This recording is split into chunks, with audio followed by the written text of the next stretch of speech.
정보철 임달쌤입니다. 이번 시간에는 2022년도 1회 필기 문제들을 한번 쭉 풀어보도록 할게요. 자, 그 중에서 소프트웨어 설계 쪽 1과목 쪽 문제들을 쭉 풀어보도록 할 거예요. 자, 먼저 풀어보기 전에 2022년도 1회 필기 시험을 잠깐 복기를 하게 되면은 문제 난이도 같은 경우에는 1과목하고 2과목하고 3과목 같은 경우에는 상당히 평이했어요. 물론 예전에 나왔던 이상한 문제들을 끄집어 와가지고 뭔가 좀 애매한 문제들이 몇 문제 출제가 됐는데 그런 문제 같은 경우에도 어떻게 풀다 보면은 풀 수가 있었어. 그래서 1과목, 2과목, 3과목 같은 경우에는 제가 그 댓글이나 이런 것들을 받았을 때 거의 다 대부분 고득점을 하셨다. 자, 그리고 제가 말씀드렸듯이 4과목 같은 경우에는 얘는 지옥문이 열렸을 거예요. 실제로 지옥문이 열렸고, 자, 5과목 같은 경우에는 지옥이지, 지옥. 그냥 생전 듣도 보도 못한 용어들이 막 툭툭 튀어나와가지고 아주 그냥 사람들 그냥 들들들들 볶는 거지. 그래서 5과목 같은 경우에는 어쩔 수가 없다. 어떤 책을 봐도 그것들을 다 포함하고 있는 책이 없어가지고 5과목 같은 경우에는 맞출 수 있는 것들은 다 맞춰야 된다고 그랬어요. 그래가지고 최소한 꽈락 40점만 넘기겠다라는 목표를 가지고 좀 임해 주셔야 된다라고 말씀을 드렸는데 맞아, 그게 맞지. 어쩔 수가 없어요. 이번 2회 시험도 마찬가지로 5과목 같은 경우에 더럽게 어렵게 나올 거예요. 그러니까 맞춰야 되는 것들이 있어요. 맞춰야 되는 것들, 비용이라든지 일정이라든지 그런 것들하고, 자, 그리고 암호 알고리즘이라든지, 그리고 접근 통제 모델이라든지, 이런 것들, 꼭 맞춰야 되는 것들, 그런 것들을 꼭 맞춰주셔야 되는 거야. 그래서 그렇게 해서 40점을 넘겼어야 된다. 4과목 지옥문이 열렸어. 이번 시험 마찬가지로 개발 언어들, 프로그래밍 언어가 굉장히 많이 나왔죠. 그것도 쉽게 나온 게 아니야. 굉장히 어렵게 나왔어요. 제가 대표적으로 한 문제 보면은 배열 포인터라는 문제가 나왔어요. 자, 배열 포인터 같은 경우에 이렇게 쓰는 거. 이렇게 해가지고 A가 나왔나? 이렇게 하고 여기에 3개이다. 자, 이렇게 나온 문제가 있어요. 이렇게 쓰는 문법을 배열 포인터라고 하는데 배열 포인터 같은 경우에는 시언어 책 두꺼운 거 있잖아요. 거기도 안 나오는 책이 많아.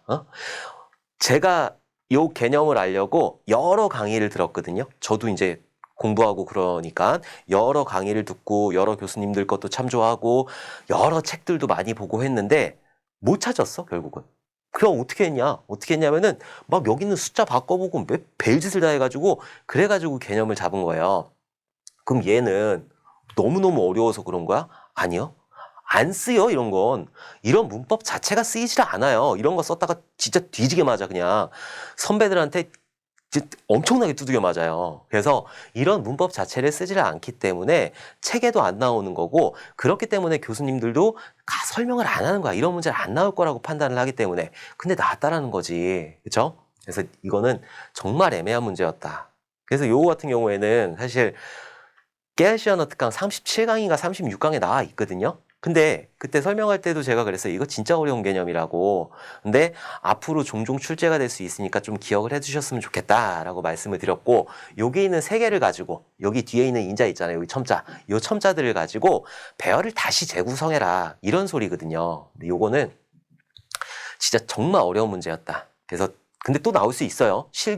이번 1회 실기에 나올 수 있어. 그래서 실기 대비하시는 분들 요거 꼭 개념 잡아주셔야 돼요. 자, 어쨌든 그렇다면 앞으로 2회 시험도 마찬가지로 4과목에서 프로그래밍 언어 더럽게 어렵게 나올 거란 말이에요. 그래서 프로그래밍 언어 쪽 같은 경우에는 좀 철저하게 대비를 해주셔야 돼요. 5과목 같은 경우에는 그냥 문제를 많이 풀어보시는 수밖에 없어. 그리고 꼭 맞춰야 되는 것들, 그런 것들은 꼭 맞춰주셔야 된다. 오케이? 그래서 이번 시험은 2022년도 1회 시험 같은 경우에는 정말 그랬어요. 1과목, 2과목, 3과목 같은 경우에 굉장히 고득점이었고 4과목, 5과목은 지옥이었어. 근데 역설적으로 합격자가 굉장히 많이 배출이 됐어요. 여기서 대부분 다 꽈락을 면하신 것 같아. 여기서도 마찬가지로 40점에서 60점 정도를 받으신 것 같고 얘 같은 경우에는 40점에서 50점 정도를 받으신 것 같아요. 나머지 것들 같은 경우에는 최소한 전부 다 80점 이상을 받으신 것 같다. 이번 시험도 마찬가지가 될 거예요. 2회 시험도 마찬가지로 1, 2, 3과목 같은 경우에는 평이한 수준으로 출제가 될 거고 4과목 진짜 더럽게 어려울 거예요. 4과목에서 프로그래밍 언어 문제 엄청 많이 낼 거고 정말 어려운 문제들 갖다 구성을 할 거라. 자, 5과목 같은 경우에도 이번 시험하고 난이도 비슷하게 출제가 될 거예요. 왜 그러느냐? 일단 1회 시험 같은 경우에 합격자가 많이 배출이 됐잖아요. 그럼 공단 입장에서는 합격자 수를 조절해야 돼요. 그리고 또 하나, 2회 시험이 마지막 PBT 시험이에요. PBT 시험이 2회 시험으로 끝이야. 3회 시험부터 그럼 뭘로 바뀌어? CBT로 바뀐단 말이에요. CBT로. 페이퍼 베이스드 테스트. 그러니까 우리가 문제를 받아가지고 시험지 받아가지고 이렇게 풀잖아요. 이게 끝이야. 2회로 끝이란 말이에요. 그래가지고 여기서 이제 합격자 수를 엄청나게 조절을 해야 돼. 그럼 어떻게 하겠어? 4과목, 5과목에서 더럽게 어렵게 내겠지. 그러니까 4과목에서 프로그래밍 언어 쪽 요거 확실하게 공부를 해두셔야 되는 거고 5과목에서 맞춰야 되는 것들 그런 것들 정확하게 맞춰주셔야 돼요. 거기서 하나 틀렸다 그러면은 정말 난감한 거니까는 요거 좀 준비를 해두셔야 돼요. 3회 보겠다. CBT니까 3회 보겠다. 그럴 수도 있지만은 CBT로 보는 문제 같은 경우에는 복불복이야, 복불복. 그래서 내가 시험장에 갔을 때 어떤 PC에 앉느냐 그거에 따라서 쉬운 문제가 출제가 될 수 있고 어려운 문제가 출제가 될 수 있어. 이 재수 없으면 아주 더럽게 어려운 문제가 나오는 거지. 그러니까 이번 시험 준비하시는 분들은 이번 시험에 무조건 합격하겠다라는 생각을 가지고 아직 조금 시간 남으셨으니까 다른 것들 문제풀이 막 하면서 깨알씨 언어 특강 꼭 들어주셨으면 좋겠어요. 깨알씨 언어 특강, 깨알 자바 특강 이런 것들 들으시면은 어느 정도 프로그래밍 문제들은 맞추실 수가 있을 거다. 그 깨알씨 언어 특강에 배울 포인트도 나왔다니까네. 다른 데 이게 설명한 데가 진짜 없어요. 이거 내 자랑하려고 그러는 게 아니라 진짜로 없어. 근데 그 하나 나와 있어요. 그래서 좀 들어주셨으면 좋겠어요. 그래서 이번 시험에 꼭 합격을 해주셨으면 좋겠습니다. 오케이. 자, 그럼 이번 시간 들어가기 전에 다시 또 하나만 공지를 드리면은 이번 시험 마지막 PBT 시험이거든요. PBT 시험에서 시험지 있잖아. 그 시험지를 제 메일 주소 밑에다 써놓을 거니까 메일로 좀 전달 좀 해주셨으면 좋겠어요. 제가 그거 받아야지 어떤 문제가 출제됐는지 보고 공지사항도 찍고 이렇게 하니까는 좀 보내주셨으면 좋겠습니다. 자, 그리고 혹시 한라대 저 원주 살잖아요. 원주 한라대에서 시험 보시는 분들 있으면 댓글 달아주세요. 제가 계시면 저기 한라대 앞에 메가커피인가? 저 맨날 거기서 커피 먹거든요. 맨날은 아니고 주말마다 맛있더라고 커피가. 맛있어. 3,000원짜리 메가리카노. 맛있어. 커피 한 잔 사드릴게요. 그 문제지도 보고 이렇게 사진도 찍고 좀 그랬으면 좋겠어요. 혹시라도 한라대에서 보시는 분들이 있으면은 댓글 좀 달아주셨으면 좋겠습니다. 오케이. 자, 그리고 전 3회 시험 대비해가지고 문제들을 많이 만들 거고 내년에 흥비티라는 걸 만들게요. 그건 나중에 설명드리도록 할게요. 자, 어쨌든 자, 이번 시험 이제 쓸데없는 말 그만하고 이번 그 문제들 한번 풀어보도록 할게요. 소프트웨어 설계 쪽 1과목에 나오는 소프트웨어 설계 쪽 문제들을 쭉 풀어보도록 할게요. 자, 1번. 유저 인터페이스 설계 시 오류 메시지나 경고에 관한 지침으로 가장 거리가 먼 것은 했어요. 자, 오류 메시지나 경고에 관한 지침으로 가장 거리가 먼 것은 이라고 했는데 일단 UI하고 UX에 대해서 알아봐야 되는 거죠. 자, UI라는 게 있고 UX라는 게 있어. 자, UI라고 하는 건 내가 보는 화면을 얘기하는 거예요. 네이버를 보고 있어. 그럼 네이버 UI야. 구글을 보고 있어. 구글의 UI가 되는 거야. 그러면은 UX는 뭐냐?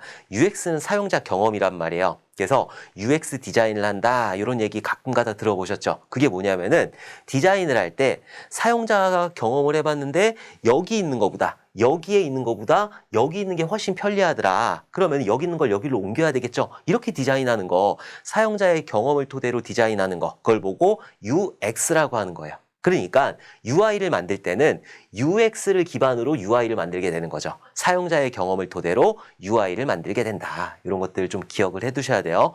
나중에 실기에도 나오는 거야. 얘는 사용자 경험이에요. 그래서 사용자 경험을 토대로 유저 인터페이스를 만들게 된다라고 하는 거죠.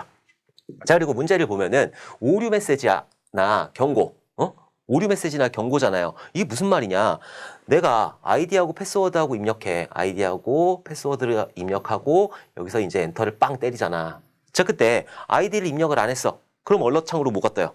아이디가 없습니다. 패스워드를 입력 안 했어. 패스워드를 입력해 주세요. 이렇게 뜨잖아. 그게 오류 메시지나 경고예요. 자, 그리고 우리가 회원가입을 한단 말이라. 자, 회원가입을 할 때 똑같이 뭐 아이디도 있고 패스워드도 있고 자, 이렇게 하겠지. 근데 요즘에 패스워드 강화됐잖아요. 1, 2, 3, 4, 5, 6, 7, 8 안 들어간단 말이라. 근데 여기다 1, 2, 3, 4, 5, 6, 7, 8을 넣었어. 그럼 여기 옆에 신호등처럼 이렇게 생겨가지고 어떻게 나와? 빨간불이 깜빡깜빡거리고 있겠지. 이거 쓰시면 안 됩니다. 그리고 그 밑에 뭐라고 나와? 8자리 이상으로 대문자, 소문자, 영문, 뭐 특수문자 이런 것들을 조합해서 쓰십시오. 이렇게 나오잖아. 그쵸? 이런 것들이 오류 메시지 아니면 경고란 말이에요. 자, 이런 것들, 이런 문제 같은 경우에는 조금 상식적으로 봐주셔야 돼요. 자, 그럼 보면 UI나 UX 이런 것들 개념 잡았으니까. 자, 메시지는 이해하기 쉬워야 된다. 여기 없어. 아이디가 없어. 아이디를 입력해주세요. 여기 없어. 패스워드를 입력해주세요. 이렇게 해야 돼. 근데 여기다가 막 빵상 이렇게 있어봐. 그러면은 으이그 이놈의 새끼야. 그러겠죠? 그러니까 얘는 당연히 이해하기 쉬워야 되는 거지. 당연한 거잖아요. 그렇죠? 내가 여기 나오는 화면 같은 경우에 오류 메시지 같은 경우에는 당연히 이해하기 쉬워야 되는 거라. 자, 오류로부터 회복을 위한 구체적인 설명이 제공되어야 된다. 아이디를 입력해 주세요. 회복을 해야 되잖아. 패스워드를 입력해 주세요. 회복을 해야 되잖아. 구체적인 설명이 제공이 되어야 되는 거죠? 너무나 당연한 거야. 어? 자, 세 번째, 오류로 인해 발생할 수 있는 부정적인 내용을 적극적으로 사용자들에게 알려야 된다. 적극적으로 알리고 있잖아. 아이디가 없으면은 로그인할 수 없다라는 걸 적극적으로 알리고 있잖아. 패스워드가 없으면 로그인할 수 없다라는 거를 적극적으로 알리고 있잖아. 지금 내가 패스워드가 잘못된 거를 적극적으로 신호등을 표시해가지고 알리고 있잖아. 그쵸? 너무나 당연한 거지. 이게 당연한 거예요. 그쵸? 세 개 당연해. 1번, 2번, 3번 세 개 당연하단 말이에요. 그러면 4번이겠네. 4번 한번 보도록 할게요.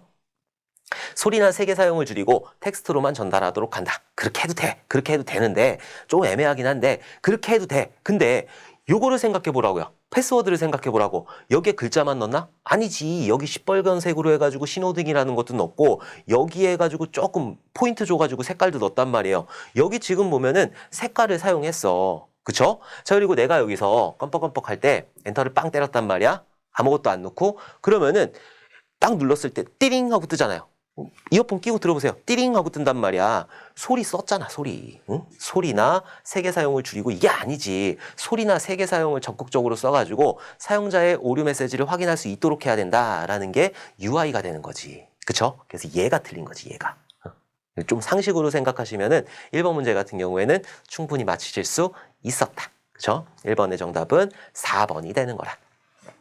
자, 2번 보도록 할게요. 다음 중 에자일 소프트웨어 개발에 대한 설명으로 틀린 것은, 자, 에자일 제가 제일 싫어하는 거죠. 자, 에자일이라고 하는 거. 여기 나와 있는 문제 같은 경우에는 그 에자일 선언문에 대한 얘기예요. 에자일 선언문. 에자일 선언문이라고 하는 거는 고객하고 협력을 중요시해라. 소프트웨어를 중요시해라. 이런 것들, 그런 것들이 에자일 선언문에 들어가 있다. 조금 이따 에자일 선언문 한번 보도록 할게요. 자, 에자일이라고 하는 게 민첩한, 날렵한 이런 것들의 뜻을 가지고 있거든요. 그래서 얘는 빠르게 개발하자라는 거야. 뭐 옛날에 계획하고 분석하고 설계하고 이렇게 하면서 문서에 치중하지 말고 빠르게 동작하는 소프트웨어를 만들자라고 하는 게 에자일 소프트웨어 방법론이다. 자, 그러면은 틀린 거 한번 찾아보도록 할게요. 자, 공정과 도구보다는 개인과의 상호작용을 더 가치 있게 여긴다. 이건 맞아요. 개인과 상호작용을 가치 있게 여긴다. 자, 동작하는 소프트웨어보다는 포괄적인 문서를 가치 있게 여긴다. 뭔가 그럴듯해 보이지만은 제가 아까 전에 뭐라고 그랬어요? 에자일 방법론 같은 경우에는 동작하는 소프트웨어가 중요한 거야. 문서도 중요하지. 문서도 중요하지만은 문서보다는 동작하는 소프트웨어가 훨씬 더 중요한 거라. 그렇죠? 근데 얘는 지금 반대로 말했잖아. 그렇기 때문에 틀린 거 찾으라고 그랬으니까 2번이 틀린 거죠. 자, 3번. 계약 협상보다는 고객과의 협력을 가치 있게 여긴다. 고객 중심이에요. 에자일 방법론 같은 경우에는 고객님이 해. 그럼 예, 알겠습니다. 이러고 해야 되는 거야. 고객님이 야, 이거 바꿔야 되겠는데 아유, 당연하죠. 이러고 하는 게 에자일 방법론이에요. 고객이 갑이 되는 세상이 되는 거지. 아주 개떡 같은 방법론이야. 아주 좋지 않은 거지. 어쨌든 고객과의 협력을 가치 있게 여긴다. 고객과의 협력이 아니라 고객한테 무릎 꿇고 살살 빌라는 거지. 자, 어쨌든 맞아. 나 에자일 제 실기 들어보시면 아시겠지만 에자일 되게 싫어해요, 제가. 이거 좋아하는 양반이 한 분 있었어. 별로야. 자, 계획을 따르기보다는 변화에 대응하기를 가치 있게 여긴다. 그러니까 계획대로 되는 게 아니라 고객이 야, 이거는 계획보다는 조금 다르게 해야 돼. 아유, 이게 당연하죠. 아유, 그러면 입쇼 이러면서 하는 거야. 그렇죠? 변화에 대응하기를 가치 있게 여긴다. 고객님 이러는 거지. 맞아요. 맞아요. 그래서 2번의 정답은 2번이 되는 거예요. 소프트웨어를 더 가치 있게 여기는 거예요. 에자일 선언문 같은 경우에는. 자, 선언문 한번 2번이고 선언문 한번 보도록 할게요. 공정과 도구보다는 개인과 상호작용을 더 중요하게 여긴다. 근데 여기서 개인과 상호작용이라고 하는 거는 일할 수 있는 개인이에요. 일할 수 있는 개인. 일 못하는 사람은 자르겠다라는 게 에자일 방법론이에요. 개떡 같은 거지. 너 너무 싫어하는 것 같아. 이러면 안 되는데. 어쨌든 자, 포괄적인 문서보다는 작동하는 소프트웨어를 좀 더 중요하게 여기겠다. 자, 계약과 협상보다는 고객과의 협력을 좀 더 중요하게 여기겠다.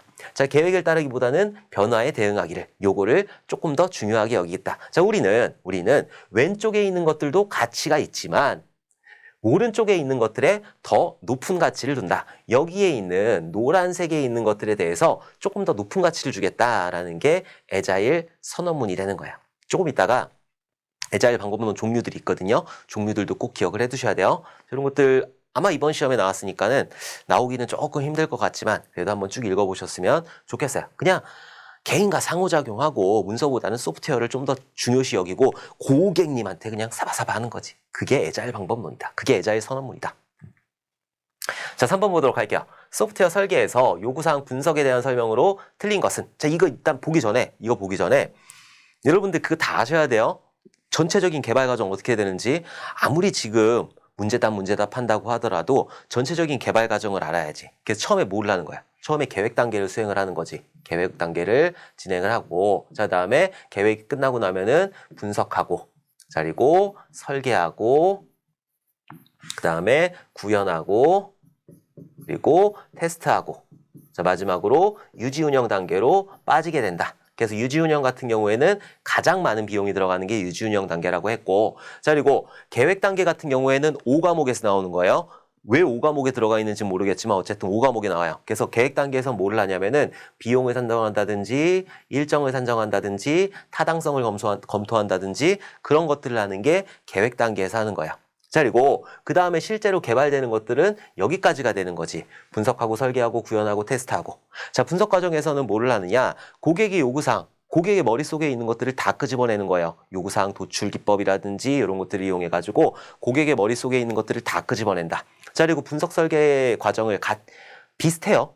분석 설계에 명확한 구분은 없어요. 위르스 부르기 말했어. 분석과 설계에 명확한 구분은 없다. 자, 여기서 여러 가지 모델링들을 하는 거죠. 자, 모델링이 뭐야? 그림 그리는 거라고. 모델링을 하게 되는데 어떤 그림을 그리게 되느냐? DFD라든지 ER 다이어그램이라든지 ER 다이어그램, 자, 그리고 미니 스펙이라든지 미니 스펙. 또 뭐 있을까? 또 소단위 명세서, 그리고 그 데이터 딕셔너리 이런 것들도 만드는 거고, 자, UML도 그리는 거고, 요건 객체 지향할 때, 자, 이런 것들을 그리게 되는 거예요. 분석하고 설계를 진행을 하면서. 오케이? 자, 그리고 이런 것들을 가지고 실제로 구현을 하는 거죠. 2과목에서 하는 거, 2과목에서 구현을 하는 거고, 그리고 테스트를 진행을 하는 거예요. 그래서 우리가 1과목에서 분석하고 설계 쪽 나오는 거고, 2과목에서 구현하고 테스트 쪽 나오잖아요. 그래서 이렇게 구분을 시켜놓은 거야. 얘가 왜 5과목에 들어가 있는지 모르겠지만 어쨌든 이런 식으로 진행된다는 거 꼭 기억을 해두셔야 돼요. 계획하고 분석하고 설계하고 구현하고 테스트하고 유지 운영하고, 자, 이런 식으로 소프트웨어 개발이 이루어지게 된다라는 거는 상식적으로 좀 알아두셔야 돼요. 이런 절차들 묻는 문제도 나올 수 있으니까. 자, 어쨌든 이 문제 한번 보도록 할게요. 소프트웨어 설계에서 요구사항 분석에 대한 설명으로 틀린 것은? 이것도 할까? 요구사항 분석 절차가 있거든요. 도분명확이라고 해가지고 그리고 분명확 이렇게 해가지고 도출하고 그리고 분석하고 명세하고 확인하고 이렇게 4단계를 거치게 돼요. 도출이라고 하는 거는 사용자의 머릿속에 있는 것들을 다 끄집어내는 거고, 자, 그리고 분석이라고 하는 거는 그것들을 잘 추린 다음에 우리가 할 수 있는지 없는지, 그리고 고객하고 협상을 한번 해야 되겠죠. 분석하고, 자, 그리고 협상이 끝났어. 그럼 어떻게 해야 돼? 문서화 시켜야 되겠지. 명세를 하는 거고, 그 다음에 어떻게 해? 고객하고 서로 만나가지고 자, 이렇게 합시다. 도장 찍읍시다. 이게 확인이 되는 거죠. 그래서 요구사항 분석 과정, 요것도 나올 수 있어요. 분명확, 도출 분석, 명세, 확인 이런 것들 나올 수 있다. 틀린 거 찾아보도록 할게요. 소프트웨어가 무엇을 해야 하는가를 추적하여 요구사항 명세서를 작성하는 작업이다. 요구사항 명세서를 작성했잖아. 그쵸? 요구사항 분석하면서 도출하고 분석하고 명세했잖아. 그쵸? 요구사항 어떤 것들을 해야 되는지, 고객이 뭘 원하고 있는지 그런 것들을 머릿속에서 쭉쭉 끄집어낸 다음에 뭘 만들었어? 요구사항 명세서라는 거를 작성한다. 맞죠? 얘는 맞는 거고. 사용자의 요구를 추출하여 목표를 정하고 어떤 방식으로 해결할 것인지 결정하는 단계이다. 사용자의 요구를 추출했잖아. 도출했잖아. 그쵸? 이게 맞는 거고. 그쵸? 소프트웨어 시스템이 사용되는 동안 발견되는 오류를 정리하는 단계이다. 오류는 언제 정리해? 오류는 저기 테스트에서 정리하는 거지. 그죠? 그래서 얘는 테스트 단계에 해당하는 거죠. 얘는 분석 단계가 아니라 테스트 단계에 해당하는 거지. 그래서 3번의 정답은 3번이 되는 거야. 자, 소프트웨어 개발의 출발점이면서 실질적인 첫 번째 단계이다. 원래 첫 번째 단계는 계획 단계인데 계획 단계 같은 경우에 갑님이 하는 거예요. 갑님이. 갑회사에서 하는 거라고. 그러니까 얘는 실질적인 개발이 아닌 거예요. 실질적인 개발은 분석 단계부터 시작된다. 분석, 설계, 구현, 그리고 테스트. 이렇게 분석, 설계, 구현, 테스트. 자, 이게 실질적인 개발 과정이기 때문에 실질적인 첫 번째 단계는 요구사항 분석 단계가 되는 거예요. 분석 단계. 전체적인 개발 과정, 계획하고 분석하고 설계하고 구현하고 테스트하고 유지 운영하고 요거 알아두셔야 되는 거고, 요구사항 분석 과정, 도, 분, 명, 확. 그래서 도출, 분석, 명세, 확인. 네 가지 꼭 기억을 해두셔야 된다. 오케이? 나오네. 도, 분, 명, 확. 오케이? 그래서 도출하고 분석하고 명세하고 확인한다. 자, 도출에서는 요구사항 그 머릿속에 있는 것들을 다 끄집어내는 거야. 여러 가지 도출 기법들, 가서 인터뷰를 딴다든지 설문지를 돌린다든지 나가서 워크샵하고 소주 한 잔 먹고 야 잘해보자 이것도 한번 하고 그래가지고 머릿속에 있는 것들을 쭉쭉 끄집어낸다. 자, 그리고 그것들을 분석하는 거예요. 분류도 하고 내가 할 수 있는지 없는지 이런 것들도 하고 그런 것들을 분석한다. 자, 그리고 분석한 걸 어떻게 해야 돼? 머릿속에만 있나? 써야지. 그죠? 그래서 쓴다. 명세를 하게 된다. 시스템 정의서, 요구사항, 명세서 이런 것들이 나온다. 그리고 마지막으로 그 쓴 거를 가지고 고객하고 협상해야 되잖아. 그거는 확인 단계에서 하게 된다. 그래서 이렇게 개발 프로세스 도분, 명, 확 꼭 기억을 해두셔야 돼요. 오케이?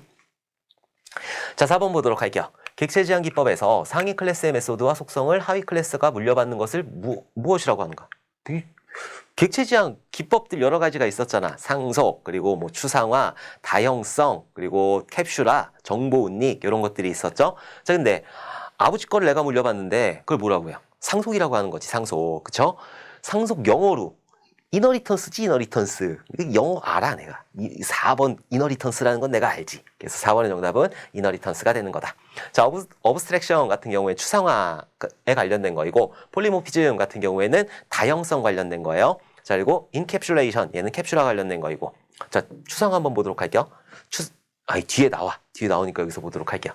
자, 캡체 지향의 특징 해가지고 캡슐화, 정보운익, 상속, 다형성, 추상화 이런 것들이 있는데 캡슐화라고 하는 건 싸는 거예요. 그래서 내가 클래스를 만들었어. 그러면 걔를 아무나 못 보게, 아무 데서나 막 끄집어가지 못하도록 내 그 몸무게 같은 거 있잖아. 그런 것들을 아무나 끄집어가지 못하도록 프라이빗한 객체로 만드는 거지. 아무나 못 가져가게 프라이빗하게 만들어버리는 거예요. A라는 거를 이렇게 만들어버려. 자, 그리고 이렇게 만들었을 때 딴 데서 아예 사용을 못 하잖아. 그러니까 요것들을 사용할 수 있도록 게터 세터 메서드라는 걸 만들어요. 게터 세터라는 메서드를 뭐 퍼블릭하게 만들든지 퍼블릭하게 만들자. 이렇게 해가지고 쌌잖아. 이렇게 하나로 쌌잖아. 그죠?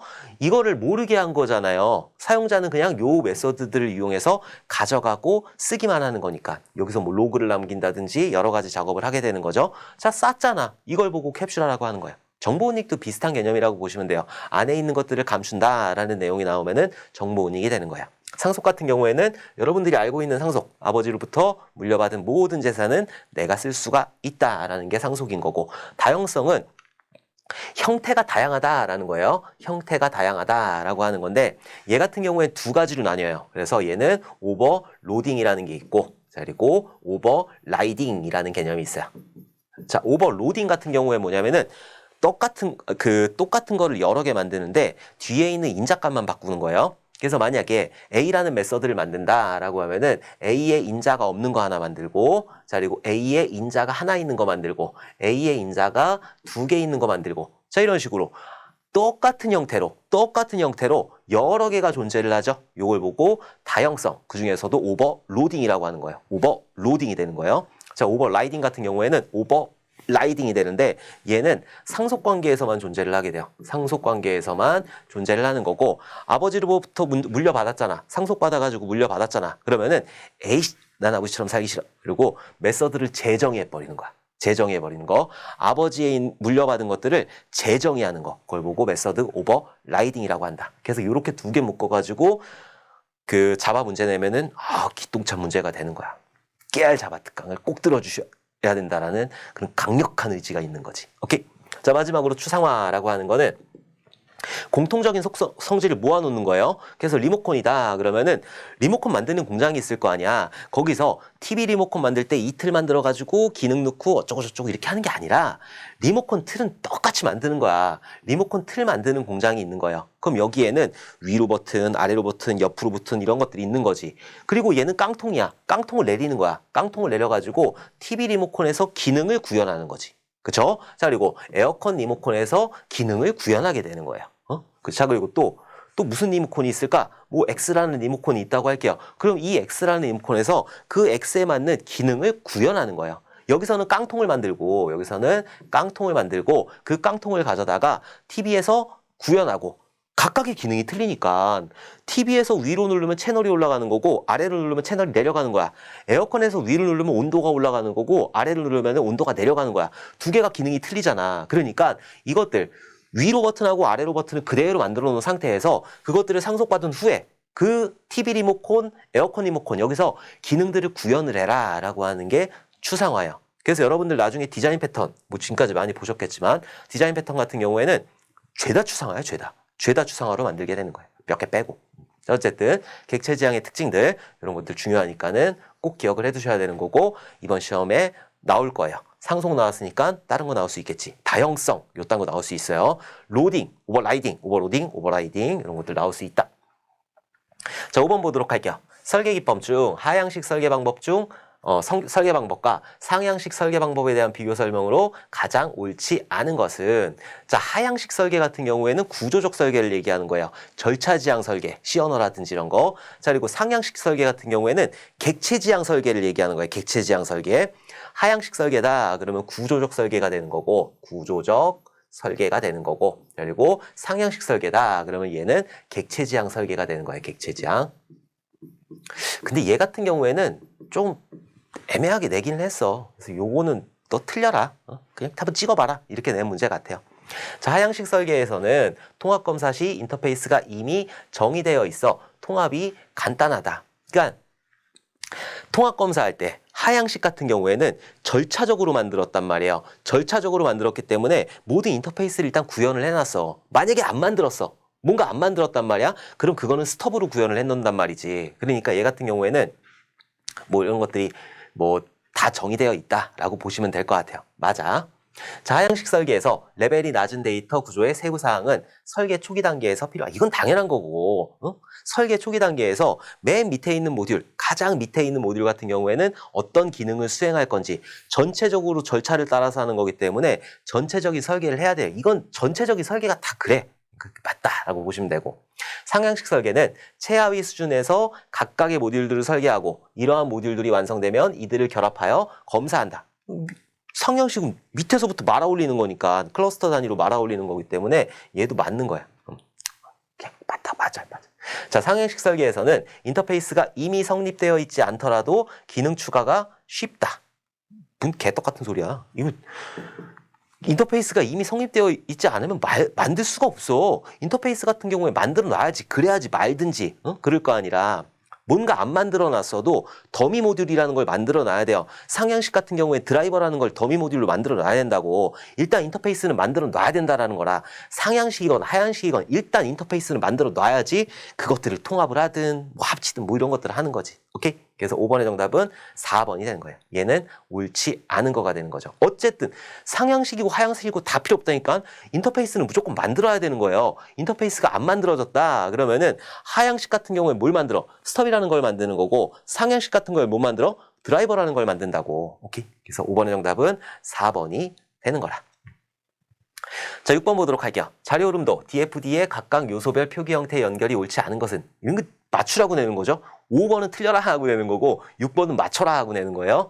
자, 프로세스 얘는 원 그러니까는 어떤 일 처리가 이렇게 돌아가는 거고 자, 그리고 데이터 플로우 화살표 데이터가 어떻게 흘러가는지 이런 것들을 보는 거고 데이터 스토어 같은 경우에는 데이터가 저장되는 장소거든요. 데이터가 저장되는 장소는 이런 식으로 쓰는 거예요. 짝대기 2개. 자, 그리고 터미네이터, 사각형, 단말 이런 단말들이 되는 거죠. 어떤 일 처리 뭐 이런 것들이 이렇게 들어오는 거지. 이게 DFD가 되는 거잖아요. 지금 데이터 스토어를 뭘로 했어? 삼각형으로 했지. 이게 삼각형이요? 아니잖아. 삼각형으로 쓴 건 없어요. 그러니까 데이터 스토어 같은 경우에는 짝대기 2개이다. 기억을 해두셔야 돼요. 삼각형. 자료 흐름도의 구성 요소. 자료 흐름도라고 하는 거는 뭐냐면은 자료가 어떻게 흘러가는지 그런 것들을 이렇게 그림으로 나타내는 거지. 프로세스는 동글뱅이로 나타내는 거고 어떤 처리가 되는지 어떤 변화를 하는지 이런 것들. 자, 그리고 자료 흐름. 데이터 흘러가는 거 어떻게 흘러가? 선 따라 흘러가겠지. 화살표 따라서. 그래서 화살표로 이렇게 쓰는 거고. 그리고 데이터 스토어 같은 경우에는 데이터가 저장되는 장소, 데이터베이스를 얘기하는 거고, 파일, 데이터베이스 등 저장소의 위치를 표시한다. 짝대기 2개 이렇게 쓰시는 거고, 단말, 자료의 출처와 도착지를 표현한다. 단말 이름 이런 식으로 쓰게 되는 거야. 자료 흐름도 DFD하고 가장 연관이 많은 거는 데이터 딕셔너리라고 하는 거죠. 데이터 딕셔너리. 그래서 얘 같은 경우에는 뭔가 데이터, 흘러가는 데이터들에서 상세하게 뭔가를 만드는 거, 그걸 보고 데이터 딕셔너리라고 한다. 아마 나올 거야. 나올 거니까는 좀 기억을 해두셔야 돼요. 근데 이번에 DFD 나왔잖아. 그럼 다음번에는 ER 다이어그램이라든지 이런 것들 나올 수 있으니까 데이터 딕셔너리라든지 데이터 사전 이런 것들 표기법 나올 수 있으니까 그런 것들도 꼭 기억을 해두셔야 돼요. 지난 기출 보면은 다 나와 있어. 그래서 여러분들 제가 지금 여기서 또 설명드리지 않을 거야. 그러니까 그전 것들 다 보셔야 된다. 이번 시험 어려워요. 자, 7번 보도록 할게요. 소프트웨어 개발에 이용되는 모델에 대한 설명 중 거리가 먼 것은 했어요. 먼 것은. 자, 소프트웨어 개발에 이용되는 모델이에요. 자, 개발할 때 모델을 이용한다라고 그랬는데 이 모델은 어디서 만드냐면은 분석하고 설계 과정에서 만드는 거예요. 우리가 다시 한번 보면 계획 빼고 분석하고 그리고 설계하죠. 설계하고 구현하고 테스트 진행한단 말이라 유지운영 빼고. 자, 그러면은 구현 단계를 얘기하는 거잖아요. 소프트웨어 개발이라고 하는 건 구현 단계를 얘기하는 거예요. 거기서 이용되는 모델이래요. 모델이라고 하는 건 여기 분석 설계 과정에서 만들어지는 거라. 분석 설계에서 만들어지는 게 뭐야? 그림이잖아, 그림. 모델이라고 하는 건 그림이란 말이에요. 그 그림을 가지고 구현을 하는 거라. 그림이 있어야지 뭔가 그 구현을 하겠지. 그죠? 그 중에서 거리가 먼 거래. 한번 찾아보도록 할게요. 얘도 상식적으로만 생각을 하시면 돼요. 모델이라는 게 개발을 하기 위해서 필요한 그림이다라는 상식만 아시면 된다라는 거지. 자, 모델은 개발 대상을 추상화하고 기호나 그림 등으로 시각적으로 표현한다. 맞지? 그림이라고 그랬잖아요. 그거 맞아. 맞고 모델을 통해 소프트웨어에 대한 이해도를 향상시킬 수가 있다. 이 데이터가 어떻게 흘러가는구나. 이 액터라는 유즈 케이스 다이어그램을 했을 때 이 액터라는 놈이 어떤 짓을 하는구나. 주문은 이렇게 하는구나. 알 수 있잖아. 그쵸? 모든 이해관계자들이 그 그림을 보면서 회의하고 뭐 싸우고 이러기 때문에 다 할 수 있어. 이해도를 향상시킬 수가 있는 거지. 아까 전에 DFD를 그려가지고 데이터가 어떻게 흘러가는지, 데이터가 어디에 저장이 되는지, 어떤 처리를 하는지 다 알 수 있잖아요. 그쵸? 맞고 모델을 통해 이해 당사자 간의 의사소통이 향상이 된다. 이해관계자라고 하는 거는 이 프로젝트에 들어가 있는 사람들, 이 프로젝트에 있는 사람들이 지 머릿속에 있는 것들만 가지고 냅다 얘기를 하면은 서로 피 터지게 싸우는 거야. 뭐 가지고 해야 돼? 그림 가지고 해야지, 그림 가지고. 모델 가지고 해야 된단 말이라. 그렇기 때문에 얘도 맞는 거고. 그쵸? 자, 모델을 통해 향후 개발된 시스템의 유추는 불가능하다. 유추가 가능하지. 그러니까 개발을 할 거 아니야. 그쵸? 그렇기 때문에 7번의 정답, 거리가 먼 것은 4번이 되는 거라. 불가능한 게 아니라 이거를 가지고 만드는 거기 때문에 가능하다라고 보는 거죠. 그래서 7번의 정답은 4번이 되는 거라. 자, 8번 보도록 할게요. 다음의 설명에 해당하는 언어는 객체지향 시스템을 개발할 때 산출물을 명세화, 시각화, 문서화하는 데 사용된다. 어떤 거는 문서화하는 언어이고 명세화하는 언어이고 시각화하는 언어이다. 또 하나 구축 언어이다. 여기서 구축 언어. 이것도 하나 기억을 해두셔야 돼요. 구축 언어이다. 자, 즉 개발하는 시스템을 이해하기 쉬운 형태로 표현하여 분석과 의뢰인, 설계자가 효율적인 의사소통을 할 수 있게 해준다. 따라서 개발 방법론이나 개발 프로세스가 아니라 표준화된 모델링 언어라고 그랬어요. 모델링 언어. 이 UML이야, UML. 어쩔 수 없이 외워두셔야지. UML. 8번의 정답은 UML이다. 그래서 8번의 정답은 UML. 그래서 얘는 명세화하는 거고 뭔가 그 산출물을 만드는 거잖아요. 그죠? 자, 그리고 시각화. 보이잖아. 객체 다이어그램이라든지 아니면 클래스 다이어그램이라든지 유즈 케이스 다이어그램이라든지 눈에 보이잖아. 그거를 가지고 이해관계자들이 서로 소통하는 거니까 시각화할 수 있는 거고 얘를 가지고 문서화를 대체할 수도 있는 거죠. 자, 그리고 구축 언어. 그거를 가지고 구축을 할 수 있잖아. 응? 개발자들이 그거를 보고 구축을 할 수 있기 때문에 여기에 해당하는 거는 UML이에요. UML. 자바 언어 같은 경우에 객체지향 언어고. C 언어 같은 경우에 절차 지향 언어고, 파이썬 같은 경우에는 귀도반 노섬이 만든 객체 지향 언어고, 얘 같은 경우에 실제로 뭔가 구현하는 언어가 되는 거고, 지금 여기서 찾으라고 하는 거는 모델링 언어란 말이에요. 그림 그리는 도구. 그림 그리는 언어는 UML밖에 없어요. UML. DFD도 모델링 도구가 될 수는 있는 거죠. 근데 걔는 모델링 도구이지 모델링 언어는 아니야. 얘는 뒤에가 랭귀지잖아. 유니파이드 모델링 랭귀지란 말, 랭귀지. 얘는 언어란 말이야. 그림 그리는 언어란 말이야. 그쵸? 그래서 8번의 정답은 3번이 되는 거라. 모르겠다. 아, 나 모르겠다. 그러면은 여기서 찾는 거야. 1번부터 찾는 거야. 잡아? 객체지향 언어인데? 개발하는 건데? 모델링은 그림이라고 그랬는데? 그럼 얘 아니야. C 언어? C 언어 같은 경우에는 뭐 얘도 마찬가지로 그림 그리는 건 아니잖아. 그쵸? 파이썬. 얘도 그림 그릴 수 있나? 아닌데. 나는 분명히 글자 쳤는데 그림 그리는 거 아닌데? 그럼 얘지. 그쵸? 이런 식으로도 찾을 수 있어요. 문제 풀다가 모르겠다. 그럼 이런 식으로 찾아주셔야 돼. 시간 많아. 2시간 반이야. 문제 다 풀고 한숨 자고 일주일 동안 쌓였던 피로를 싹 날리고 올 수 있어. 그러니까 시간 많으니까는 이렇게 혹시라도 안 풀리는 것들은 이렇게 한번 풀어보셨으면 좋겠습니다. 이번 시험 들어가셔서. 자, 9번 보도록 할게요. 다음 내용이 설명하는 UI 설계 도구는 디자인, 사용 방법, 설명, 평가 등을 위해 실제 화면과 유사하게 만든 정적인 형태의 모형이다. 자, 여기까지만 보면 사실 여기까지만 보면은 스토리보드도 해당이 돼요. 근데 정적인 형태의 모형이라고 그랬어. 정적 형태 모형 같은 경우에는 모겁이에요. 모겁. 좀 얘는 외워두셔야 돼요. 어쩔 수가 없어. 자, 시각적으로만 구성 요소들을 배치하는 것으로 일반적으로 실제로 구현되지는 않는다. 그래갖고 이거를 안 넣었어 내가 모겁을. 가슴이 아파 죽겠네. 어쨌든 9번의 정답은 2번 모겁이 되는 거예요. 각각을 한번 구분해 보도록 할게요. 자, 와이어 프레임이라는 게 있어요. 자, 와이어 프레임. 와이어라는 게 뭔가 선이잖아요. 선을 가지고 프레임을 그리는 거야. 그래갖고 얘 같은 경우에는 보통 쓰는 그 직군이 기획자하고 그리고 디자이너가 많이 써요. 디자이너가 많이 쓴다. 얘는 그 스케치를 한다라고 보시면 될 것 같아요. 스케치를 하는 거를 보고 와이어 프레임이라고 하는 거예요. 전체적인 뼈대를 잡는 거지. 페이지에 대한 개략적인 레이아웃이나 UI 요소 등에 대한 뼈대를 설계하는 단계이다. 자, 그리고 모겁이라고 하는 거는 정적 형태의 모형이다. 요것만 조금 기억을 해두시면 되고, 스토리보드라고 하는 거는 얘는 개발자, 기획자, 디자이너, 퍼블리셔 다 쓰는 거예요. 그래서 스토리보드 같은 경우에는 뭔가 상세하게 만든 거, 화면을 만들어 놓고 그 화면에 대한 설명들을 상세하게 만들어 가지고 개발자가 참조해서 실제로 개발할 수 있는 도구, 그걸 보고 스토리보드라고 하는 거예요. 스토리가 다 있는 거지. 스토리가 있는 보드다라고 보시면 돼요. 와이어 프레임의 컨텐츠에 대한 설명, 페이지 간 이동 흐름 등 추가한 문서이다. 스토리보드. 자, 프로토타입이라는 것도 있어요. 프로토타입.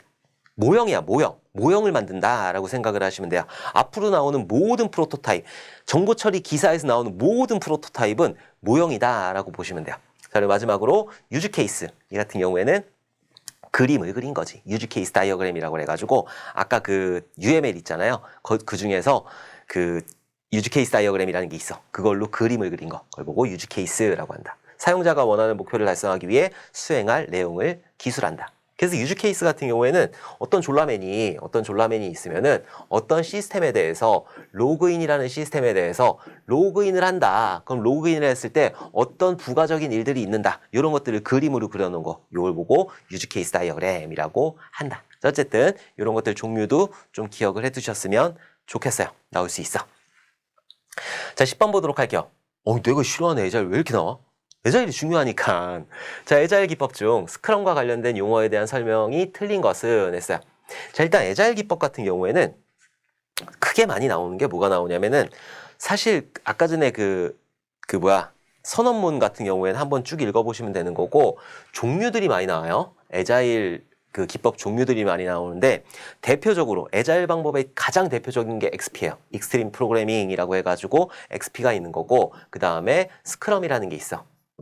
그 다음에 기능 주도 개발이라고 그래갖고 FDD라는 것도 있고 그리고 크리스탈이라는 것도 있어요. 크리스탈 그리고 린. 자, 요런 종류들이 가끔 가다가 가뭄에 콩나듯이 하나씩 나와요. 근데 보통 요거 3개가 많이 나오니까 요거 3개는 꼭 기억을 해두셔야 돼요. 자, XP에서 가장 잘 나오는 거는 5가지 핵심 가치가 잘 나와요. 5가지 핵심 가치가 나오고 12가지 실천 사항인가? 그런 것들이 있어요. 얘는 한번 읽어보시면 돼. 뭐 짝 프로그래밍을 한다든지 뭐 이런 것들이 있어요. 공동 코드 소유라든지 이런 것들이 있는데 이런 것들 한번 읽어보시고 시험장에 들어가시면 되는 거고 XP의 5가지 핵심 가치는 잘 나와. 그래서 얘를 어떻게 외워야 되냐면은 외우는 방법이 또 있지. 또 내가 만들었지. 머리를 써가지고 의사 선생님 저 약 주실 때 피존 용기에 담아주세요. 개 똑같은 소리야. 의사 선생님 저 약 주실 때 어디에다가 피존 어디 용기에다가 담아주세요. 라고 했는데 그냥 단이라고 할게요. 의사 선생님 저 약 주실 때 피존 용기에다가 담아주세요. 그래서 의사소통 그리고 빠른 피드백 그리고 서로 존중 일할 수 있는 사람한테만 자 그리고 용기 제가 하겠습니다 이거 그리고 단순성 자 요게 XP의 5가지 핵심 가치가 되는 거예요.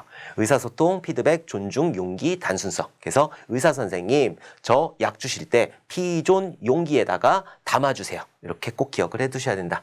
자 그리고 스크럼에서 많이 나오는 것도 있어요. 자 스크럼 같은 경우에는 뭐가 많이 나오냐면은 지우고 자, 스크럼 같은 경우에는 얘 같은 경우에는 스플린트 단위라는 게 있어요. 자, 스플린트 단위라는 게 있는데 스플린트 단위라고 하는 거는 짧은 단위를 얘기해요. 그래서 뭐 보름이라든지 한 달이라든지 그 정도의 짧은 단위를 얘기하는 거고 그 짧은 단위 내에 실행이 가능한 소프트웨어가 만들어져야 된다는 거. 요게 스크럼의 특징이고 스플린트 단위가 되는 거예요. 자, 그리고 이 스크럼 같은 경우에는 매일 15분의 짧은 회의를 거친다라는 게 잘 나와요. 그래서 XP의 5가지 핵심 가치, 12가지 실천사항, 요거 꼭 기억을 해두셔야 되는 거고, 스크럼 같은 경우에는 스플린트 단위, 한 달, 그 정도의 동작 가능한 소프트웨어가 나와야 된다라는 거하고, 15분의 짧은 회의를 거친다라는 것들 꼭 기억을 해두셔야 된다. 자, 어쨌든, 스크럼에 대해서 틀린 거 찾으라고 그랬어요. 자, 스크럼 마스터는 스크럼 프로세스를 따르고, 팀이 스크럼을 효과적으로 활용할 수 있도록 보장하는 역할 등을 맡는다. 마스터니까 그런 역할을 하겠지. 그럴 것 같아요. 제품 백로그는 스크럼 팀이 해결해야 하는 목록으로 소프트웨어 요구사항, 아키텍처 정의 등이 포함될 수 있다. 그런가? 잘 모르겠어. 자, 스플린트는 하나의 완성된 최종 결과물을 만들기 위한 주기로 3달 이상의 장기간으로 결정된다. 제가 방금 전에 말씀드렸잖아요. 스플린트 단위라고 하는 건 짧은 단위란 말이에요. 보름에서 한 달 정도 그 짧은 단위인데 지금 3달 이상의 장기간으로 결정한다라고 했으니까 얘가 틀린 거지. 그래서 뭐 스크럼 마스터라든지 제품 백로그라든지 이런 것들을 모른다고 해도 여기 3달 나왔잖아. 응? 제가 중요하다고 한 것만 딱 정확하게 알고 있으면은 요거는 맞추실 수 있었을 거예요. 아마 스플린트도 제가 몇 번 말을 했을 거예요. 한번 찾아보세요. 몇 번 말을 했으니까 이거 맞추실 수 있었을 거야. 10번의 정답은 3번이라. 여러분도 꼭 맞추셔야 되는 거예요. 자, 그럼 4번 보도록 할게요. 속도는 한 번에 스플린트에서 한 팀이 어느 정도의 제품 백로그를 감당할 수 있는지에 대한 추정치로 볼 수 있다.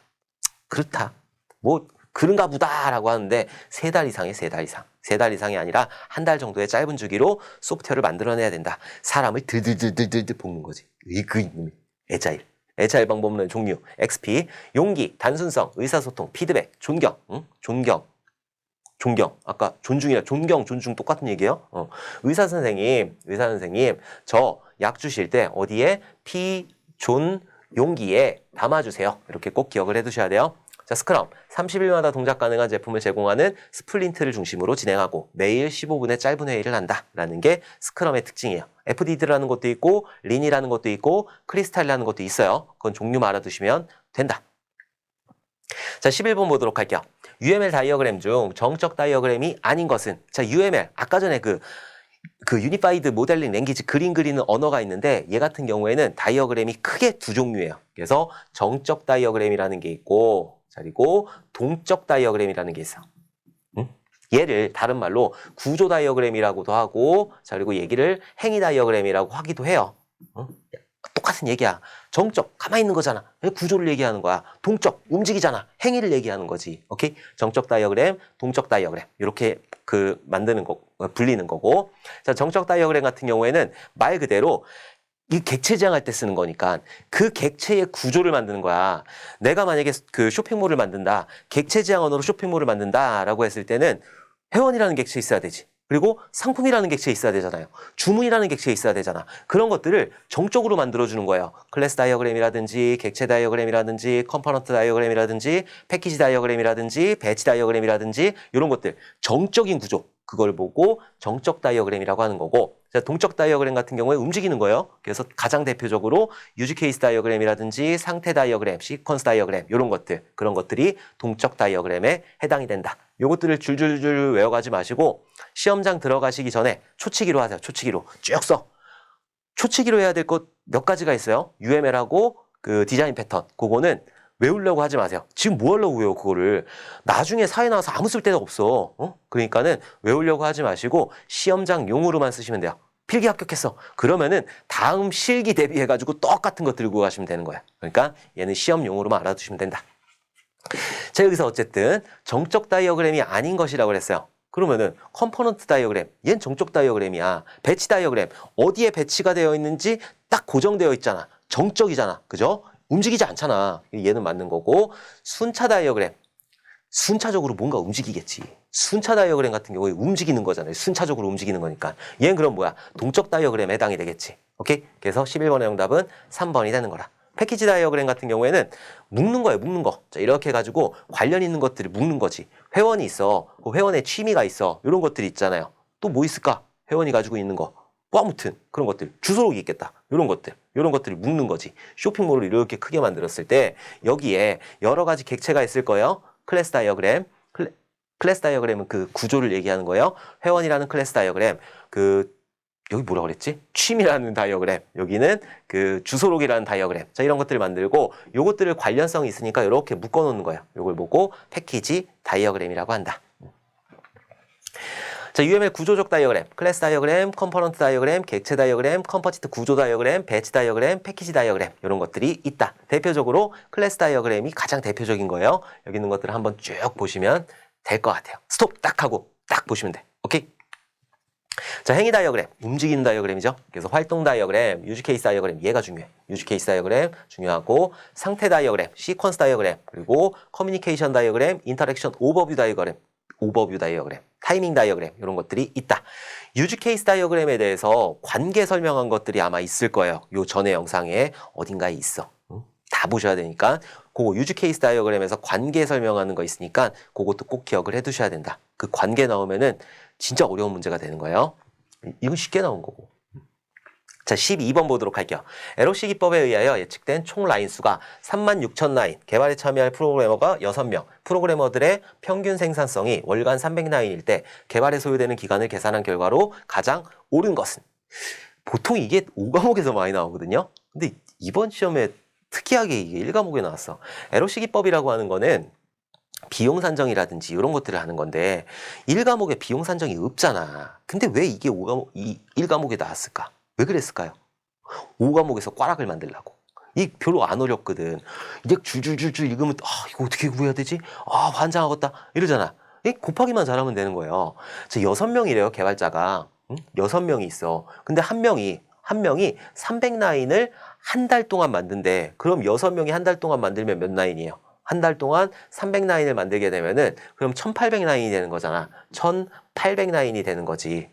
그쵸? 그럼 6명이 한 달 동안에 1800라인을 만드는 거라 6 곱하기 300이 되는 거지. 맞잖아. 6명이 300라인씩 만드는 거니까 한 달 동안에 얼마를 만드는 거예요? 6 곱하기 300 하면 1800라인이 되는 거지. 근데 총 라인 수가, 프로그램의 총 라인 수가 36,000라인이래요. 36,000라인. 그럼 어떻게 해야 돼?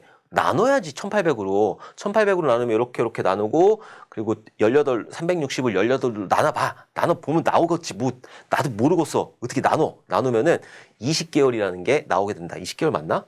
20개월.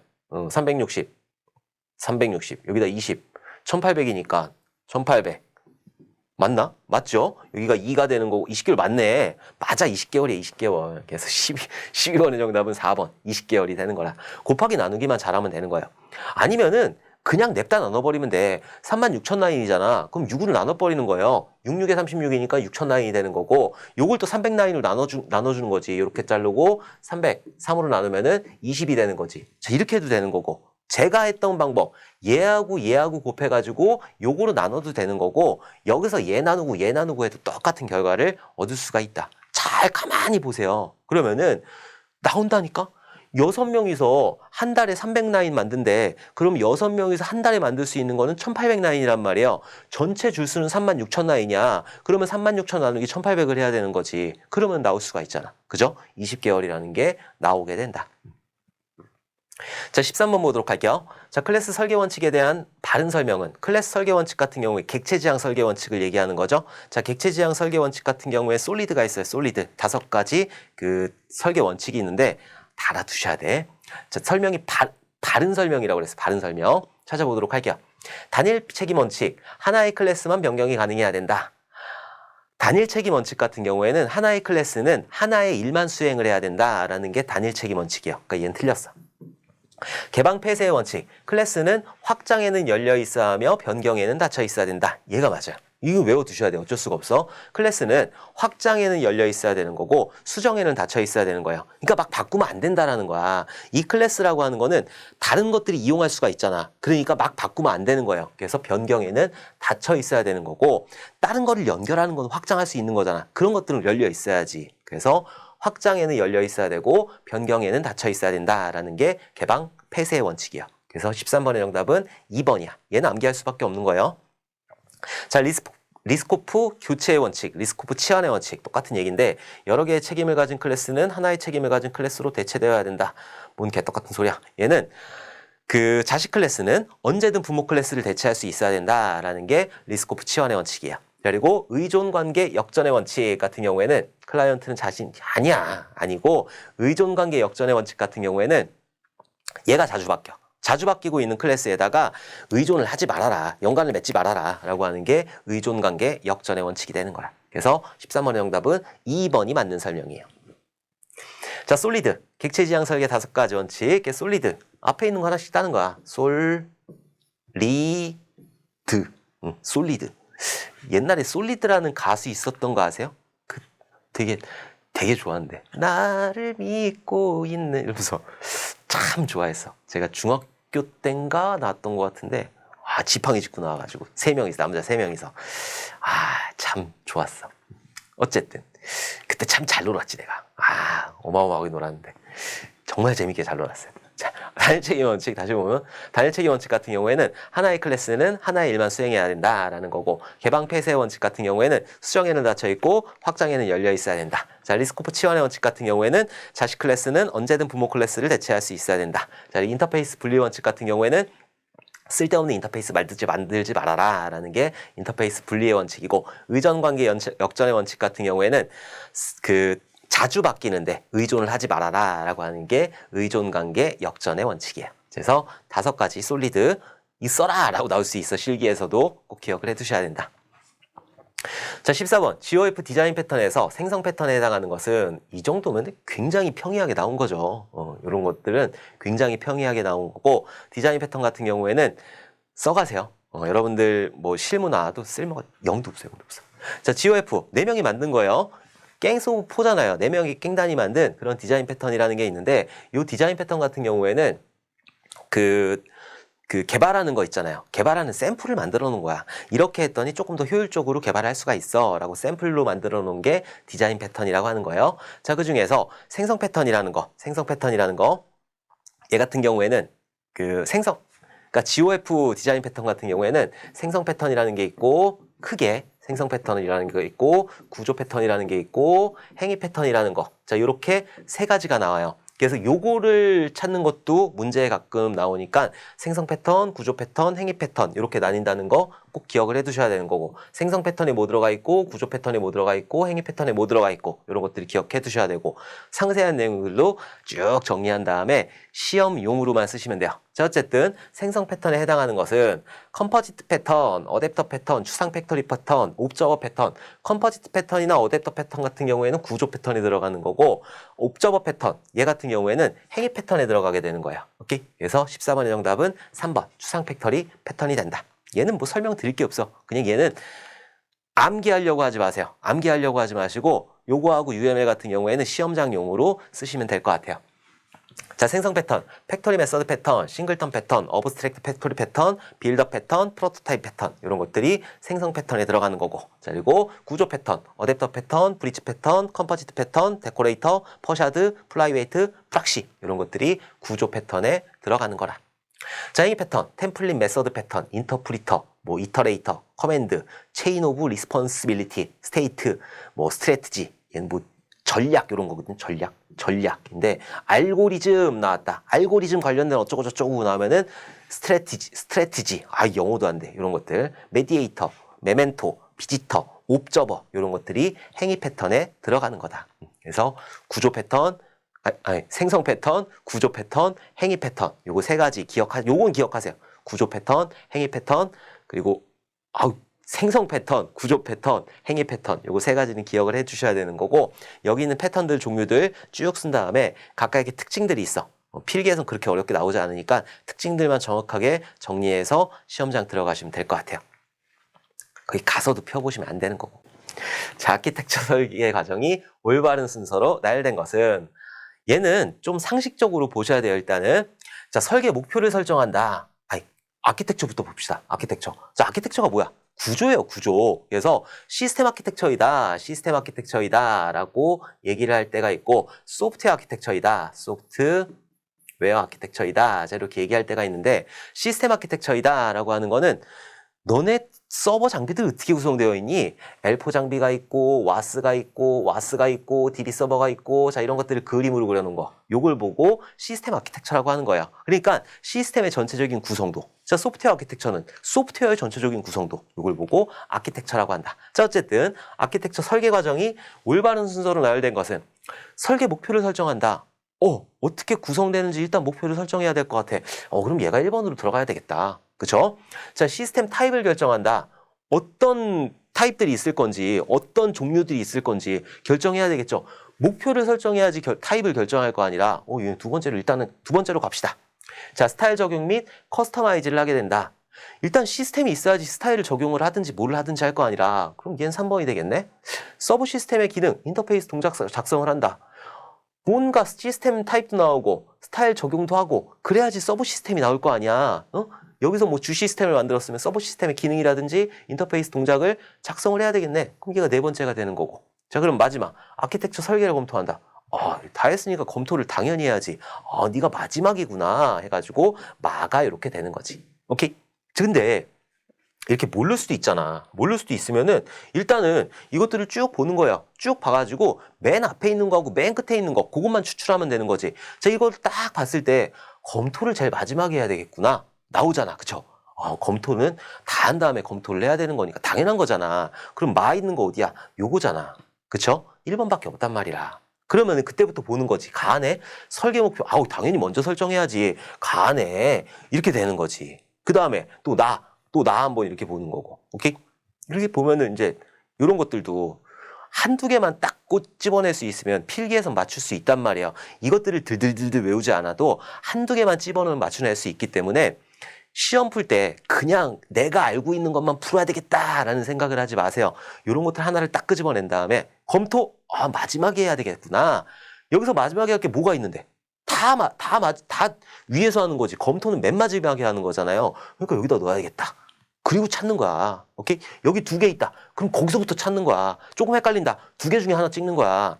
4개 중에 하나 찍는 것보다는 2개 중에 하나 찍는 게 훨씬 더 확률이 높으니까. 오케이? 그런 식으로 필기를 합격을 해주셔야 돼요. 5과목이 그래. 5과목이. 특히나 5과목이 그런 거야. 그래서 1번. 자, 16번 보도록 할게요. 사용자 인터페이스를 설계할 경우 고려해야 할 가이드라인과 가장 거리가 먼 것은 했어요. 자, 이것도 마찬가지로 상식적으로 보시면 되는 거예요. 사용자 인터페이스가 뭐야? 사용자가 보는 화면이잖아. 그것들을 내가 만든다고 한번 생각을 해보도록 할게요. 거리가 먼 거 찾아보면 신미성을 사용성보다 우선하여 설계해야 된다. 이쁘면 다 되나? 아니지. 내가 사용하기 편해야 되는 거예요. 내가 학습하기 좋아야 되는 거고, 여러 가지가 있잖아. 직관성이 있어야 되는 거고, 유효성이 있어야 되는 거고, 이런 것들이 있어야 되는데, 신미성은 이쁜 거란 말이에요. 이쁜 거보다는 일단 기능이 잘 돼야지 그 다음에 이쁘든 말든 할 거 아니라 신미성이 우선이 되면 안 되죠. 그렇죠? 그래서 16번의 정답은 그냥 1번이 되는 거지. 자, 효율성을 높이게 설계돼야 된다. 효율성이라는 거는 인터페이스 원칙에 있으니까. 자, 발생하는 오류를 쉽게 수정할 수 있어야 된다. 너무나 당연하지. 자, 그리고 사용자에게 피드백을 제공해야 된다. 아이디가 없습니다. 패스워드가 없습니다. 당연히 제공을 해야지. 그쵸? 2번, 3번, 4번 같은 경우에는 너무나 당연한 거야. 내가 인터페이스를 설계하겠다. 내가 사용자 화면을 설계하겠다라고 했을 때 상식적으로 읽어보시라고요. 그러면은 1번이 심미성. 이건 아니다. 디자인보다는 내가 배우고 이런 데 훨씬 더 좋아야 되는 거죠. 16번의 정답은 1번. 이게 나와. 이 중요해. UI 설계 원칙. 그래서 직관성, 유효성, 학습성, 유연성 네 가지는 꼭 기억을 해두셔야 되는 거고 실기 보시는 분들도 보실 거예요. 제가 보라고 말씀을 드렸으니까 이 네 가지 외워두세요. 외워두셔야 돼요. 직관성, 유효성, 학습성, 유연성. 직관성 누구나 쉽게 하고 사용할 수 있어야 된다. 내가 딱 봤을 때 로그인이네. 웹툰이네. 딱 직관적으로 알 수 있어야 돼요. 자, 유효성. 사용자의 목적을 정확하게 달성해야 된다. 아이디 패스워드 넣고 엔터를 빵 치면 로그인 돼야지. 아이디하고 패스워드 넣고 빵 쳤는데 이상한 페이지를 넘어가면 안 되겠죠? 유효성. 학습성. 누구나 쉽게 배우고 익힐 수 있어야 된다.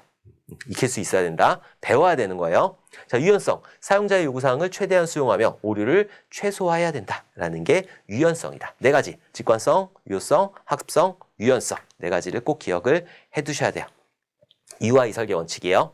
자, 17번. 소프트웨어 설계에서 자주 발생하는 문제에 대한 일반적이고 반복적인 해결 방법을 무엇이라고 하는가?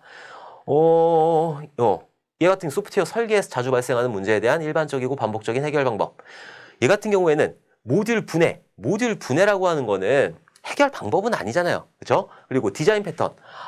디자인 패턴이라고 하는 거는 예전에 이미 만들어 놓은 것들을 뭔가 개발할 때 만들어 놓은 것들을 조금 더 유용하게 활용할 수 있도록 뭔가 가이드를 제시한 거구나. 그러면은 그런 것들을 좀 해결할 수 있겠지. 17번 정답은 2번이야. 디자인 패턴. 얘 같은 경우에는 왜 여기서 나왔는지 모르겠지만은 어쨌든 디자인 패턴이라고 하는 거는 사실 설계 단계에 쓰는 건 아니에요. 얘는 구현 단계에 쓰는 거지. 구현 단계에 쓰는 건데 왜 나왔는지 모르겠어. 어쨌든 디자인 패턴이라고 하는 거는 이미 만들어 놓은 거잖아요. 이미 만들어 놓은 것들을 가지고 가이드 형태로 제공을 해줬단 말이에요. 그래서 이런 것들이 좀 이런 해결 방법들을 제공해 줄 수가 있었다. 객체를 생성할 때라든지 구조를 짤 때라든지 행위를 할 때라든지 오류들이 많으니까 이런 오류를 조금 해결해 놓은 게 디자인 패턴이라고 하는 거니까 요런 유형도 나올 수 있으니까 요런 유형도 좀 기억을 해 두셨으면 좋겠어요. 연관관계, 클래스 도출 요런 거랑 전혀 상관이 없죠. 얘는 그냥 기법들이지, 기법들. 17번 정답은 2번이 되는 거라. 자, 18번 보도록 할게요. 객체 지향 분석 기법의 하나로 객체 모형, 동적 모형, 기능 모형의 3개 모형을 생성하는 방법은 럼바우 방법. 얘는 외워두셔야 돼요. 럼바우, 부치, 위륵스, 무룩, 그리고 코드와 요든 이런 것들이 있거든요. 다 외워두셔야 돼. 그래서 18번의 정답. 객체 모형, 동적 모형, 기능 모형. 객체 모델링, 동적 모델링, 기능 모델링. 이렇게 하는 객체 지향 분석 기법은 럼바우 기법이에요. 럼바우 기법. 그래서 18번의 정답은 2번. 럼바우 기법이 되는 거라. 너무너무 중요해. 이 실기 하시는 분들도 다 기억해 주셔야 돼요. 실기도 객체 모델링, 동적 모델링, 기능 모델링. 이렇게 진행이 된다. 자, 럼바우 객체 지향 분석 기법. 객체 모델링 하게 되면은 객체 다이어그램이 나오는 거예요. 클래스 다이어그램이 나오게 되는 거라. 그래서 구조를 설계하는 거지. 얘가 구조가 되는 거예요, 구조. 구조가 나와야지 얘가 움직이든지 뭘 하든지 할 거 아니라. 그죠? 자, 그 다음에 하는 게 동적 모델링이 되는 거예요. 순서도 똑같이 해야 돼요. 자, 동적 모델링을 하게 되면은 상태 다이어그램이 나오게 된다. 이 구조의 상태가 바뀌는 거지, 상태가. 오케이? 자, 그리고 마지막으로 하는 게 기능 모델링. 기능 모델링을 하게 되면은 자료 흐름도 DFD라는 게 나오게 돼요. 그래서 기능 모델링 같은 경우에는 이 데이터들이 어떻게 흘러가는지 이런 것들을 보는 게 기능 모델링이라고 한다. 그래서 럼바우 객체 지향 분석 기법, 객체 모델링, 동적 모델링, 기능 모델링 요거 꼭 기억을 해주셔야 돼요. 그리고 나머지 부치라든지 아니면은 코드와 요든이라든지 위르스 브룩이라든지 이런 것들 다 기억을 해두셔야 된다. 오케이? 자, 19번 보도록 할게요. 입력되는 데이터를 컴퓨터의 프로세스가 처리하기 전에 미리 처리하여 프로세스가 처리하는 시간을 줄여주는 프로그램이나 하드웨어를 말하는 것은 얘는 완전히 그냥 진짜 그냥 틀려! 그리고 내는 거거든요. 그럼 19번의 정답은 2번이야, 2번. 네. 얘 같은 경우에는 조금 그냥 진짜 좀 그래요. 애매해요. 근데 혹시라도 이런 문제가 또 나오게 되면은 문제가 통으로 나올 거야. 문제가 통으로 나올 거니까는 그냥 문제를 통으로 외워두시면 돼요. 오케이? 19번의 정답은 2번이다. FEP 이런 것까지 알려고 하면은 사실 FEP가 여기서 나오는 것도 아니야. 그렇기 때문에 얘는 틀리라고 낸 거거든요. 틀리라고 낸 것들은 다음에 맞추면 되는 거지. 그죠? 요거 FEP라는 거 문제를 통으로 외워버리시면 돼요. 자, 20번 보도록 할게요. 객체 지향 개념 중 하나 이상의 유사한 객체들을 묶어 공통된 특성을 표현한 데이터의 추상화를 의미하는 것은, 자, 객체 지향 개념 중 하나 이상의 유사한 객체들을 묶었어요. 공통된 특성을 표현한 데이터 추상화를 의미하는 것은 뭔가 공통된 것들을 묶었대. 그 묶는 단위가 뭐라고 그랬어요? 얘는 클래스가 되는 거지, 클래스가. 그 클래스 안에다가 공통된 속성들을 묶었잖아요. 그게 클래스가 되는 거다. 그래서 20번의 정답은 2번, 클래스가 되는 거다. 메서드 같은 경우, 메서드 같은 경우에는 행위, 움직임을 말하는 거고, 필드라는 건 없어요. 필드라는 건 객체 지향이 없어. 자, 메시지라고 하는 거는 어떤 클래스, 어떤 인스턴스가, 클래스에서 인스턴스가 만들어지는 거니까 인스턴스가 다른 인스턴스한테 명령을 보낼 때 쓰는 게 메시지라고 하는 거예요. 그럼 명령이라는 것도 없는 거고, 그죠? 행위라는 것도 없는 거고, 필드라는 건 있지도 않고, 그죠? 이런 것들 다 없잖아. 위에 아예 없잖아. 근데 여기서 뭔가를 묶는데, 사실 얘를 뭐 추상화하고는 크게 상관이 없는데 어쨌든 묶는다고 그랬어요. 자, 묶을 땐 뭘로 묶어? 클래스로 묶겠지. 객체 안에 관련 있는 것들을 묶잖아. 뭘로? 클래스로 묶잖아. 그렇기 때문에 클래스가 되는 거예요. 그래서 20번의 정답은 2번, 클래스가 되는 거라. 자, 이렇게 해서 우리는 소프트웨어 설계 쪽 20문제들을 한번 쭉 풀어봤어요. 이번 그 1과목 같은 경우에는 조금 진짜 틀리라고 낸 문제가 한 두세 문제 정도 보이긴 하는데, 그런 문제 같은 경우에는 조금 상식을 일단 동원하시고, 그리고 내가 아는 것 중에 아닌 것들을 최대한 걸러낸 다음에, 그 다음에 그 확률을 조금 높이는 거죠. 뭐 4개 중에 1개였으면은 2개 중에 1개로 확률을 높인다든지, 3개 중에 1개로 확률을 조금이라도 높인다든지, 이런 식으로 연습을 하시면 될 것 같아요. 그리고 제가 아까 얘기했던 FEP 같은 경우에는 그냥 문제를 통으로 암기해버리시면 되는 거고, 아마도 이번 시험에 나오지는 않을 것 같아요. 자, 이번 시간 여러분들 너무너무 고생 많으셨고, 우리 다음 시간에 웃는 얼굴로 뵙도록 하겠습니다. 감사합니다.